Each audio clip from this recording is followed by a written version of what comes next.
இன்று பிறந்தநாள் காணும் இனிய உள்ளங்களின் நல்ல எண்ணங்கள் வெற்றி பெற்றிட எம்டிபி ஃபிக்சர் சேனலின் இனிய பிறந்தநாள் நல்வாழ்த்துக்கள். இப்போ இந்த வீடியோவில் ட்ரைனேஜ் பைப்பு பயங்கரமான அடைப்புங்க. மொத்தம் ஒரு 3 வீட்டுக்கு போகிற லைன் வந்து பார்த்திங்கன்னா நாலா பக்கமே தண்ணீர் வந்து பார்த்திங்கன்னா ஜாம் ஆகி இந்த மெயின் பைப்பில் வந்து பார்த்திங்கன்னா அடைப்பு இருக்குது. இப்போ அறுத்து விட்டு எல்லா ஃபிட்டிங்ஸும் ரிமூவ் பண்ணியாச்சுங்க. இது எப்படி கிளியர் பண்ணுறதுன்னு பார்க்கலாம். ஃபஸ்ட்டு வந்து பார்த்திங்கன்னா அந்த எண்டில் ஒரு டோர் எல்போ இருக்குங்க. அதை வச்சு நம்ம ஓஸில் ப்ரெஸ் பண்ணலாம். ப்ரெஸ் பண்ணோம்னா இங்கே அடைப்பு இருக்கிறதுனால அப்படியே வளைஞ்சு பைப் மேலே ஏறுது. ஆனால் ஸ்ட்ரெயிட்டாக போக மாட்டேங்குதுங்க. ஓஸ் வந்து பார்த்திங்கன்னா ஓரளவுக்கு நல்ல ஓஸாக போட்டு நீங்கள் இன்சர்ட் பண்ணுங்கள். அடைப்பு எடுக்கணும். அப்படி இல்லாத பட்சத்தில் வந்து பார்த்திங்கன்னா ஓஸ் உடஞ்சி மாட்டுறதுக்கும் வாய்ப்பு இருக்குங்க.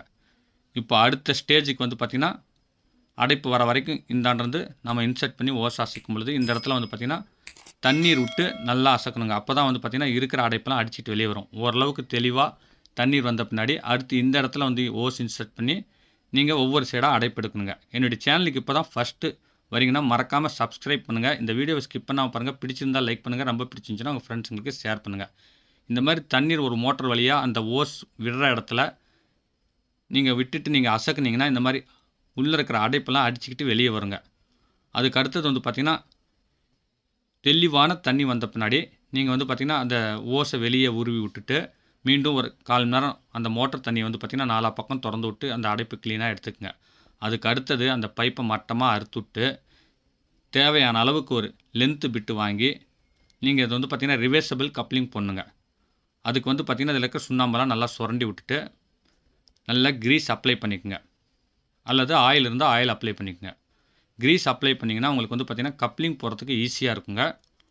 அடுத்து வந்து பார்த்திங்கன்னா பைப் ரிமூவ் பண்ணுறதுக்கும் உங்களுக்கு ஈஸியாக இருக்குங்க. நல்லா பேப்பர் சுருக்கம் இல்லாமல் மடக்கி விட்டு பைப்புக்கும் உங்களுக்கு வந்து பார்த்திங்கன்னா அந்த பேப்பருக்கும் வர மாதிரி நல்லா செல்லோ டேப்பை அடிச்சுக்குங்க. அகலமான ப்ரௌன் டேப்.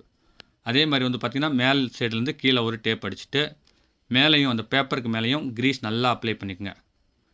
இப்போ வந்து பார்த்திங்கன்னா க்ரீஸ் இல்லாத பட்சத்தில் நீங்கள் இந்த மாதிரி ஆயில் கூட அப்ளை பண்ணலாம். ஆனால் க்ரீஸ் அப்ளை பண்ணிங்கன்னா உங்களுக்கு ரொம்ப ஈஸியாக கப்ளிங் போட்டு ரிமூவ் பண்ணலாங்க. இப்போ வந்து பார்த்திங்கன்னா பைப்புக்குள்ளேயும் அதே மாதிரி நீங்கள் ஆயில் அப்ளை பண்ணிக்கோங்க. மேலேயும் அப்ளை பண்ணிக்கோங்க. உள்ளே அப்ளை பண்ணும்பொழுது கப்ளிங் ஃப்ரீயாக வருங்க. மேலே அப்ளை பண்ணும்பொழுது உங்களுக்கு வந்து பார்த்திங்கன்னா இந்த பைப் ஹீட் பண்ணும்போது அந்த பைப்புடைய தன்மை மாறாதுங்க. எரிஞ்சு போகாது. இது வந்து பார்த்திங்கன்னா குறைந்தபட்சம் ஒரு 6 இன்ச்சு வரைக்குமே கப்ளிங் லென்த்தாக போட்டுக்கணுங்க. உங்களுக்கு ரொம்ப நீளமாக வேணுன்னா ஒரு சைடு வந்து பார்த்திங்கன்னா 6 இன்ச்சும் ஒரு சைடு வந்து பார்த்திங்கன்னா ஒரு 3 இன்ச் அளவு கப்ளிங் போட்டுக்கணும். நல்லா ஹீட் காமிச்சு உயரமாக பைப் வந்து பார்த்திங்கன்னா முன்னாடி ஜாஸ்தியாகவும் பின்னாடி போக போக கொஞ்சம் கம்மியாகவும் ஹீட் காய்ச்சுங்க.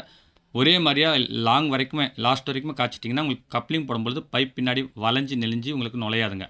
இந்த மாதிரி லெவலாக நீங்கள் காய்ச்சிக்குங்க. காய்ச்சி விட்டு இன்சர்ட் பண்ணி விட்டு நல்லா அசைக்கிட்டே இருங்க. ஆறணும் தன்னால்.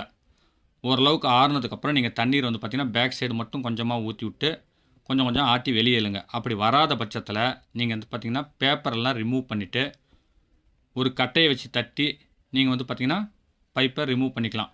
அப்படி இல்லைனா உள்ளே இருக்கிற பைப்பை வந்து பார்த்திங்கன்னா ஒரு ஆக்ஸா பிளேடில் அறுத்து விட்டு ஒரு அழுத்தினீங்கன்னா உடஞ்சிருங்க. அதுக்கப்புறம் உள்ளே இருக்க பைப்பு ரிமூவ் பண்ணிக்கலாங்க. இந்த மாதிரி கப்ளிங் போடுறதுனால உங்களுக்கு வந்து பார்த்திங்கன்னா இருக்கிற இடத்துல அப்படியே மேலே இழுத்து விட்டு கீழே தள்ளினீங்கன்னா கப்ளிங் கரெக்டாக அமைஞ்சிருங்க. இப்போ பாருங்கள் பர்ஃபெக்டாக கப்ளிங் உட்கார வைக்கலாம். எப்போ வேணாலும் அது கழட்டிக்கலாம் மாட்டிக்கலாம்.